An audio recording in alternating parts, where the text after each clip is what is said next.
పడిపోయిన చోటి పైకెదగడ మెట్లను పదును పెట్టు మొదలు 10 మందిలోన నీ ప్రతిభను చూపగ పట్టుదలతో కదులు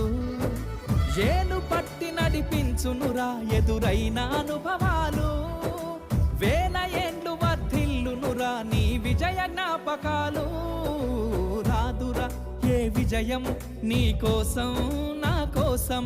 ఎటుపోదురా నువ్వు చేసిన కష్టం ఎప్పటికైనా సొంతం కాలంతో పయనించే వాడికి కానిది ఏముంది సాధనతోనే సాధ్యమవ్వునని సదాశయంతో సాగర ముందుకు రాదురా ఏ విజయం నీ కోసం నా కోసం ఎటుపోదురా నువ్వు చేసిన కష్టం ఎప్పటికైనా సొంతం